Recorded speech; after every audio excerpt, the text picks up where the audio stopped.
আজকে আমরা জানাজার কয়েকটা বিষয় নিয়ে আলোচনা করব ইনশাআল্লাহ। প্রথমে আমরা আলোচনা করি জানাজার খাটিয়া বহন করার সময় অনেককে দেখা যায়, অনেক অঞ্চলে আছে লোকেরা খাটিয়া বহন করে উচ্চস্বরে কালিমাতুশ শাহাদা পড়তে পড়তে যায় এবং সকলকে বলে সবাই পড়ো, আমরা সকলে কালিমাতুশ শাহাদা পড়ি। এটি যে পড়ার রসম, এটা হাদিসের কোথাও নেই। আমাদের নবীজি সাল্লাল্লাহু আলাইহি ওয়াসাল্লামের আমল কি ছিল, আমরা হাদিসের আলোকে সেটা জানবো ইনশাআল্লাহ। ইবনে জুরাইজ রাহিমাহুল্লাহ বলেন, রাসূল করিম সাল্লাল্লাহু আলাইহি ওয়াসাল্লাম এবং সাহাবা একরাম এই জানাজা বহনের সময় চুপ থাকতেন এবং আখিরাতের বিষয়ে চিন্তায় মগ্ন থাকতেন। জুরাইজ রাহিমাহুল্লাহ বলেন, আন্না নবী সাল্লাল্লাহু আলাইহি ওয়াসাল্লাম كان إذا تبع الجنازة أكثر السكات وأكثر حديث نفسه। নবী করিম সাল্লাল্লাহু আলাইহি ওয়াসাল্লাম যখন জানাজার পিছনে চলতেন তখন অধিক চুপ থাকতেন এবং চিন্তামগ্ন থাকতেন।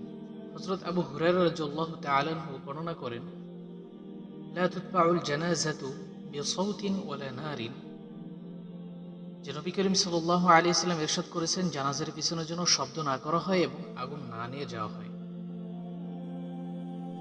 এই সমস্ত হাদিস ও আসরের আলোকে ফকিহগণ বলেছেন জানাজার পিছনে চলার সময় মূল কাজ হলো আখিরাতের ফিকিরে থাকা।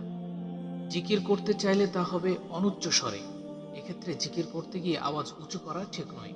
জানাজার নামাজ আদায় করার সময় আমরা পরে বলা বলি করি এভাবে যে তুমি জানাজার দোয়া পারো না, তোমার জানাজার নামাজ হয় নাই, এরকম বলে থাকি আমরা।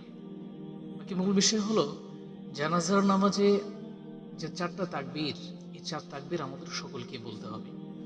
4 তাকবীর বলা ফরজ। এই তাকবীরগুলো যদি আমি আপনি না বলি তাহলে সালাত আদায় হবে না। বহু হাদিসের আলোকে জানা যায় যে জানাজার নামাজের রুকন হলো বা ফরজ হলো 4 তাকবীর। 4 তাকবীর সকলকে বলতে হবে।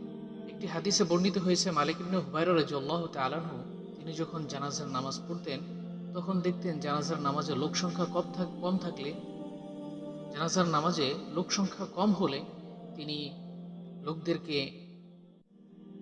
3 কাতারে ভাগ করে দিতেন এবং বলতেন যে রাসূল করিম সাল্লাল্লাহু আলাইহি ওয়াসাল্লাম বলেছেন, যে মৃতের উপর 3 কাতার মুসল্লি জানাজা পড়বে তার জন্য জান্নাত অবধারিত। এই হাদিসের ভিত্তিতে ফকিহগণ বলেছেন জানাজার নামাজে মুসল্লির সংখ্যা কম হলে তাদেরকে 3 কাতারে বিভক্ত করে তার করানো উত্তম।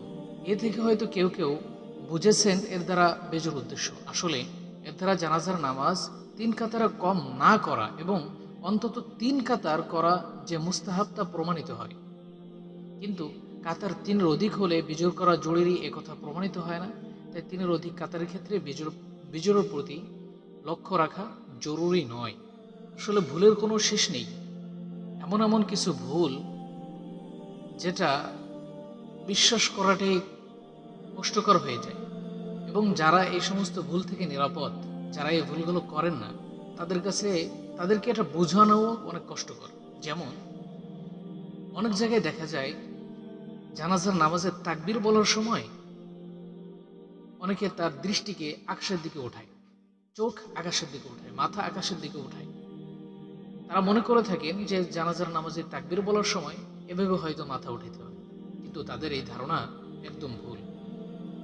এটা অযৌক্তিকও বটে, সুন্নাহর খেলাফ কাজ এবং এটা অযৌক্তিক যে এভাবে মাথা ওঠানো। অতএব আল্লাহ তাআলা আমাদের সকলকে সঠিক দিন বুঝে তার প্রতি আমল করার সৌভাগ্য দান করুন।